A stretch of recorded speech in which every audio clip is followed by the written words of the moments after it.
Hey, it's Alan, and I just wanted to let you know that you can now listen to the ongoing history of new music early and ad-free on Amazon Music, included with Prime. There's something fun about learning to play one of your favorite songs for yourself. You know, learning the lyrics, figuring out the chords and the rhythm, and deconstructing all the constituent parts. Then you get deeper.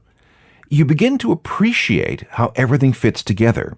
The artistic decision made by the songwriter, what kind of musical skill is required, the sort of production that was employed, and all that. And by the time you've learned the song, you've learned a whole bunch of other things as well. And you're probably a better musician as a result. This is why learning to play other people's music is so important. Now, let's look at it from the other side. If a song can be interpreted multiple times by many different people and still sound good, then you could call that a great song. The best compositions not only sound great when played by a full band, but can also sound great when performed by one person around a campfire. And finally, there's the fan aspect of all this. People love to hear songs done in different ways by different artists. Sometimes the cover is even better than the original, or at the very least, is revealed to be something more, or at least something different, in the hands of someone else. With all this in mind, I've assembled a list of cover songs. We're going to go through all of them to determine what makes them and the original so great. This is the Ongoing History of New Music podcast with Alan Cross. Hello again, I'm Alan Cross, and there isn't a single original song on this program. These are all cover songs, examples of recordings made by someone who did not write the song.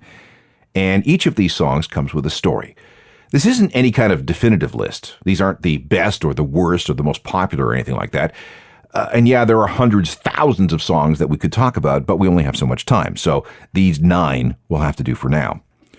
Our first story involves the first rock song to be declared platinum in 2018. It's Bad Wolves and their version of the Cranberries' 1994 monster song, Zombie. Now, Bad Wolves are from LA, and I guess we can call them a metal supergroup because they feature members of bands like Devil Driver, Snot, Bury Your Head, and a bunch of others. They were formed in 2017 and set about gathering material for a debut album. In November 2017, they recorded a version of Zombie, and were pretty chuffed with the way it turned out. There were a few lyrical changes. The reference to drones is probably the best example, but other than being a little heavier than the original, it was pretty true. Bad Wolves' record label is called 11-7. One of the guys who worked there, a guy by the name of Dan Waite, was a friend of Cranberries singer Dolores O'Riordan. "Why didn't you send her a copy and see what she thinks?" he said. I mean, how could that hurt? When it comes to covering songs, you don't have to ask permission of the original artist. But, you know, in this particular case, they thought it'd be kind of cool to get Dolores' blessing. Sure, why not? Turns out that not only did Dolores love the Bad Wolves version, she offered to come into the studio with them in London to contribute some sweetening to the final version. Maybe a little guitar, maybe some background vocals, you know, that kind of thing. They had no idea what she planned to do, only that she wanted to participate in some way. Arrangements were made for some studio time in London for Monday, January 15th, 2018. The night before, she left a voice message saying how excited she was about the project and that she'd see everybody the next day. But, as we all know, at around 9 that morning, Dolores was found dead in her London hotel room. Apparently, she'd been drinking heavily the night before. Lots of minibar bottles and an empty bottle of champagne was found in her room. And then apparently, in her pajamas, she drew a bath, laid down in the tub, passed out, slipped below the surface of the water, and died. No evidence of any drug abuse was found. Bad Wolves were understandably shaken up by this, but what should they do with the recording? It already had Dolores' approval, but would that be in bad taste? Would that be exploitive? What should they do? In the end, they did release it, promising to give all profits to Dolores' 3 children. The first check was for $250,000. If you've seen the video for this version, the woman in gold is not Dolores, but it sure looks like her from the original video in 1994. And the numbers she smears in the glass are 1-15-18, the day Dolores died.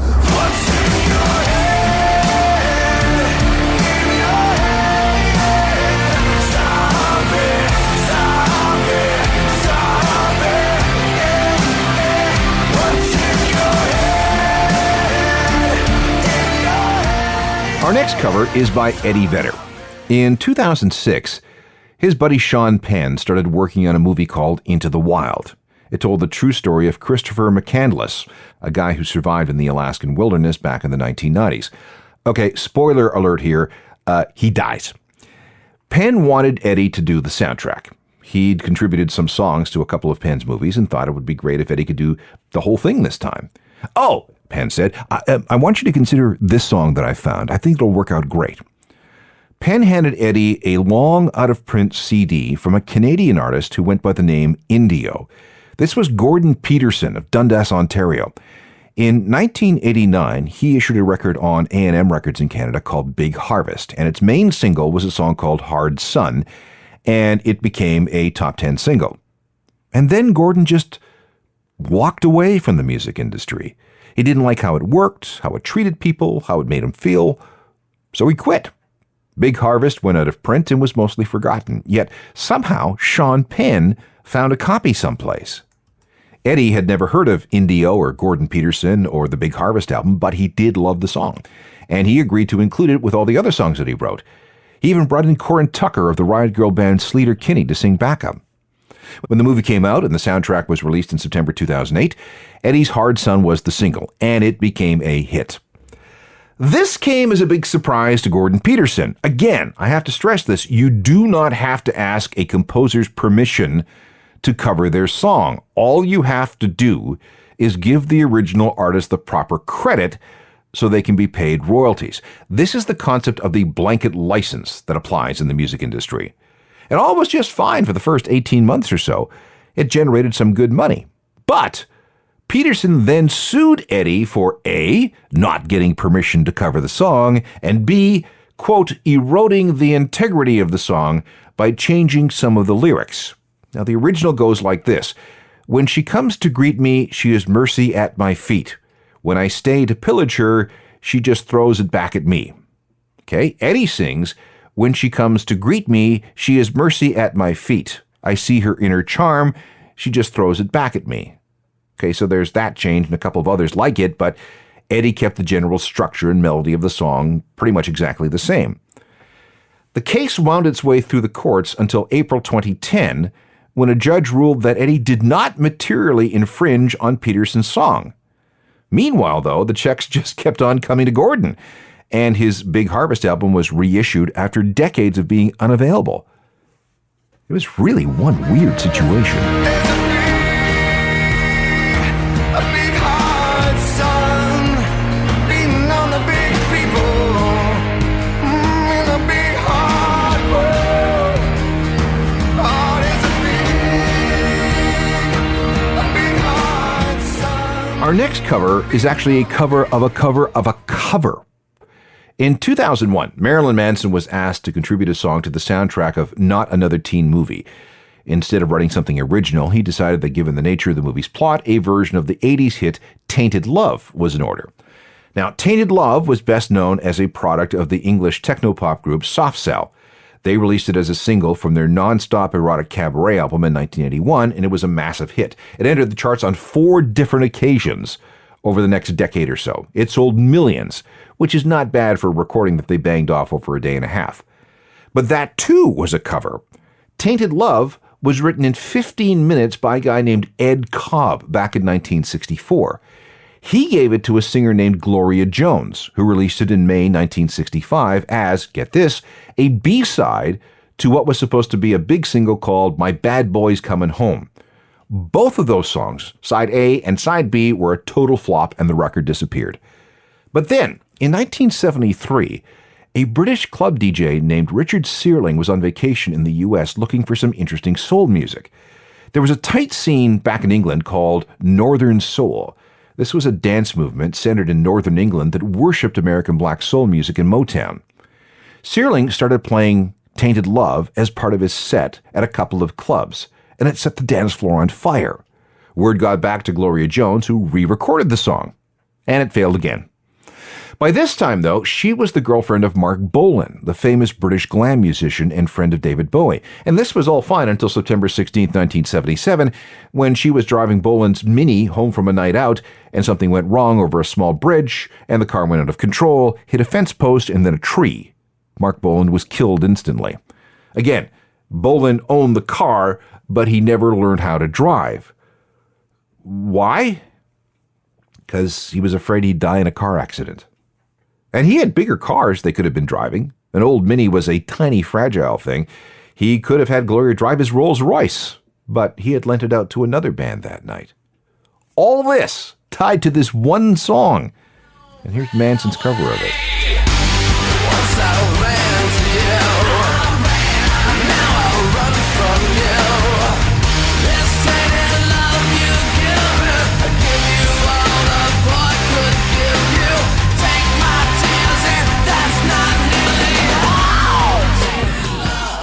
all. Marilyn Manson covering Soft Cell, who covered Gloria Jones, a song that dates all the way back to 1964. In a moment, more interesting cover song stories, starting with a song that works great despite a very big change of mood and demeanor. Welcome back to this look at some great cover songs. Again, there is nothing definitive about what we're listening to, but all these cover versions are undeniably great, and they take the original song in new directions, and they all come with great stories. Now, let's go to 1983. Tears for Fears released their debut album that year. It was called The Hurting, and at first it was treated as basically another technopop project of that era. But the more you listened to the record, the more you realized that this was something much more than that. Roland Orzabal and Kurt Smith were onto something really different, really interesting. A single called Mad World was released the previous fall. This would be September 1982, and it became an across-the-board hit. New wave and alternative, rock, pop, the whole works. Roland wrote the song, and Kurt, the bass player, was the singer. Roland was deep into psychology and psychiatry at the time. He was particularly fascinated by the teachings of Arthur Janov, the guy behind primal scream therapy, a type of treatment where patients are encouraged to dig deep into their psyches in order to uncover what was really bothering them. John Lennon and Yoko Ono were deep into this. Then we have to fast forward to 2001.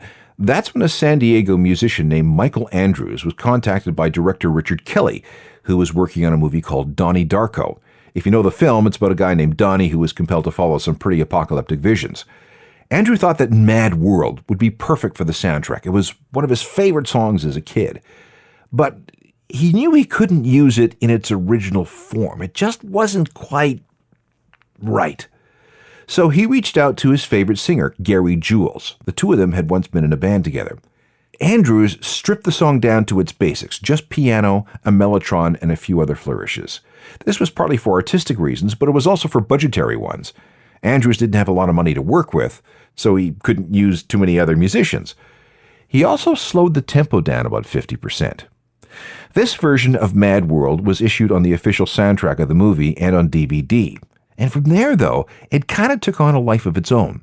It was released as a single on December 15, 2003, and immediately raced to the top of the British charts, becoming the Christmas #1 that year. Children waiting for the day they feel good. Happy birthday, happy birthday.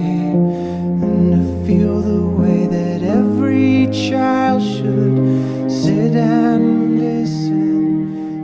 This next cover is one of my personal favorites because it again illustrates how if a song is truly great enough, it can withstand any kind of interpretation. This is a collaboration between the Flaming Lips and another Oklahoma band called Stardeath and White Dwarfs. We'll just call them Stardeath, just easier. The lead singer is the nephew of Lips singer Wayne Coyne. Stardeath is best described as experimental, meaning that they'll try just about anything once, and for them that means a lot of cover versions. Back in 2009, they helped the Lips cover Pink Floyd's Dark Side of the Moon album in its entirety. They also released a song-by-song cover of a King Crimson album called In the Court of the Crimson King from 1969. And they did the same thing with the Stone Roses debut album. In the spring of 2009, Stardeath and the Flaming Lips released a split 7-inch single with the Black Keys. This was for Record Store Day. It all came on green vinyl. The Keys covered a Captain Beefheart song, while the Lips and Stardeath went with, well, just listen. Wayne Coyne and I once talked about this song, and I think we both agreed that what makes it so interesting is the same thing that we saw with the Tears for Fears cover. Sometimes, to make a song even better than the original, you just gotta slow things down a bit. Something in the way you love me won't let me be. I don't wanna be your prisoner, so baby, won't you set me free? The Flaming Lips, along with Stardeath and White Dwarfs, covering Madonna's Borderline. That was released in 2009. You see what I mean about the slower tempo making it work? And it's the juxtaposition of having two very avant-garde bands cover such a mainstream pop song that somehow makes things, I don't know, all that much more satisfying. Here's another example of the same sort of thing. In the fall of 1978, Gloria Gaynor released a glorious breakup disco song called I Will Survive. It became a dance hit and an anthem for female empowerment and was embraced by gay culture. Here's a little taste in case you don't remember.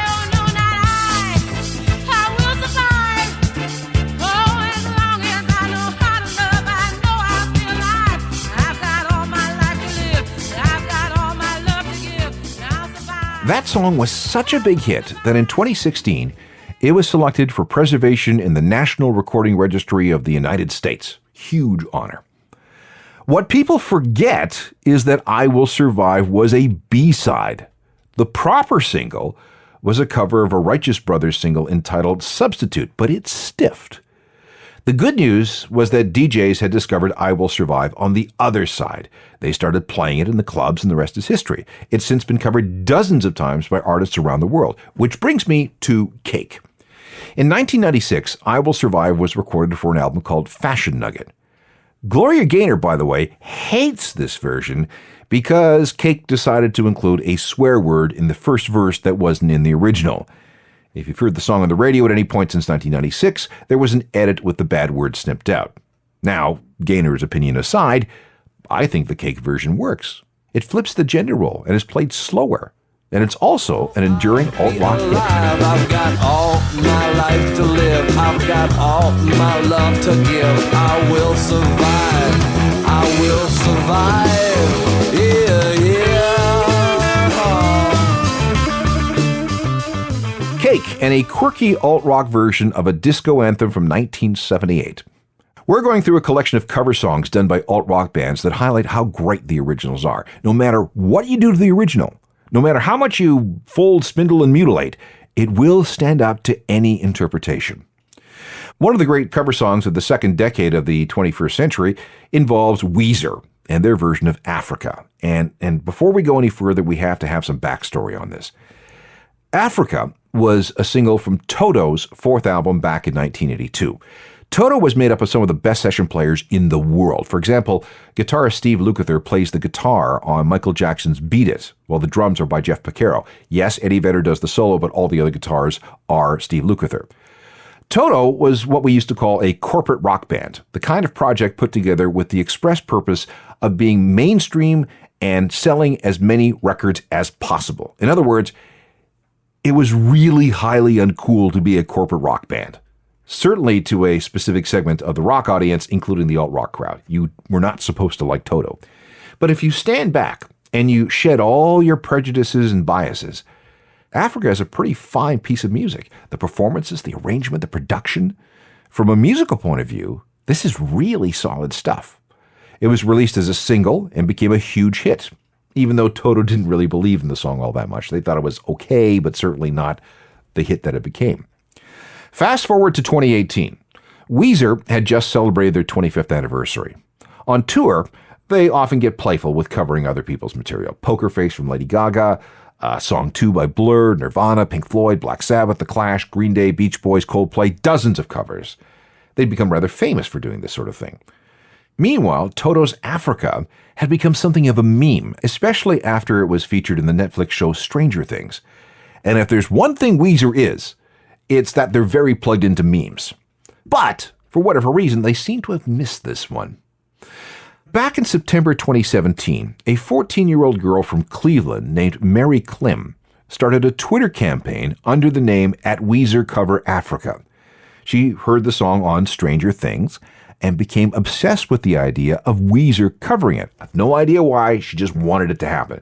So she started sending Rivers Cuomo tweets like, "It's about time you bless the rains down in Africa." This campaign built slowly, and a following was created. But no response from Rivers or Weezer, which I guess is not entirely true. Drummer Patrick Wilson had the only response. He tweeted, "I laughed." That's all he said. "I laughed." Otherwise, nothing but crickets. But then suddenly, in mid-May 2018, Weezer dropped a Toto cover online. It wasn't Africa, but it was Rosanna, the other big single from that same Toto album. The message seemed to be, you want to troll us? Okay, we'll just troll you back. Weezer let that sink in for about a week, and then suddenly posted their version of Africa. And it just blew up. It soared to the top of the iTunes charts. All kinds of radio stations all over the world started playing it, and in fact, this became Weezer's biggest hit in more than a decade. It's gonna take a lot to take me away from you. There's nothing that 100 men or more could ever do. I bless the rains down in Africa. Gonna take some time to do the things. Weezer's version of Africa.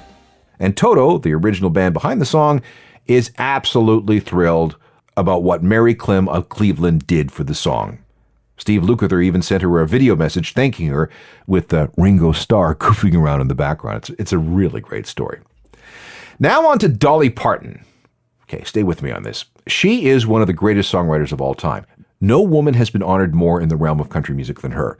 She's had at least one Grammy nomination and some wins from each of the Academy Awards, the Grammy Awards, the Tony Awards, and the Golden Globes.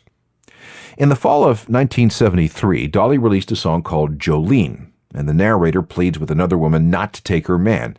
It was inspired when her real-life husband started flirting with a local bank clerk. The visual image of Jolene is based on a red-headed young fan with eyes of green who asked her for an autograph around the same time. This was a big hit for Dolly. It won a Grammy and was covered many times. The song also had a great fan in Jack White of the White Stripes. In 2000, a studio version showed up as a B-side of a single called Hey Operator, which came from the Distill album. And then it showed up as a live track on the film and album Under the Great Northern Lights, which documented the Stripes' tour across Canada. Here is that original studio record. This was, again, a B-side from 2000. Jolene, Jolene, Jolene, Jolene. I'm thinking of you, please don't take my man. Jolene, Jolene, Jolene. The White Stripes, with a B-side that eventually became a concert favorite. Their version of Dolly Parton's Jolene, originally released in 1973. One more. And this could be one of the greatest covers of all time in the history of the universe. In the early 2000s, Johnny Cash's career had run aground. Not much was happening for him. But then he connected with producer Rick Rubin and came up with the idea of Cash covering contemporary songs in his own way. The result was American 4, The Man Comes Around, Johnny Cash's 87th studio album. It features material written by Paul Simon, Depeche Mode, Sting, The Beatles, The Eagles, a duet with Nick Cave, and most importantly, a rendition of Hurt from the Nine Inch Nails album The Downward Spiral. The result was one of the most painfully honest recordings of all time, especially when you see the video which intersperses shots of Cash in his prime with the older man that he'd become. Cash was 71 at the time the video was shot, and he was in very poor health. The video drove Reznor to tears, and it turned Cash into an alternative hero, the original Man in Black. His Hurt sold nearly 3 million downloads, tens of millions of YouTube views, a ton of music awards from both the rock and country establishment. It was the biggest hit of his career. Cash died 7 months after the video was shot. The house in the video, the Cash home for 30 years and then a museum in Hendersonville, Tennessee, was in really rough shape. It burned to the ground in 2007. And the chair in which we see Johnny sitting in the video is on permanent display behind glass at the Johnny Cash Museum in Nashville. And you could have it all. My empire of dirt, I will let you down. I will make you hurt. I'll say it one more time. A great song will stand up to any interpretation by anyone, anywhere, in any era, in any genre. There are thousands of songs that we could have looked at, so we'll have to revisit these recordings and their stories again sometime in the future. There is a podcast that goes with this radio program. It's also called The Ongoing History of New Music. Most people seem to go to iTunes to get theirs, but you can subscribe on any platform that serves up podcasts, and that includes Spotify, Stitcher, and Google. Rate, review, and remember to subscribe. We're posting new episodes every week. I have a website. It's called the journalofmusicalthings.com. I update it every day, and there's a free newsletter that keeps you abreast of everything that's going on. Just like the podcast, it is also free to subscribe, and you should. And we can also connect through Facebook, Twitter, Instagram, and Google+. I'd love to talk to you. My email is alan@alancross.ca. Technical production is by Rob Johnston. I'm Alan Cross. You've been listening to the Ongoing History of New Music podcast with Alan Cross. Subscribe to the podcast through iTunes, Google Play, Stitcher, Spotify, and everywhere you find your favorite podcasts.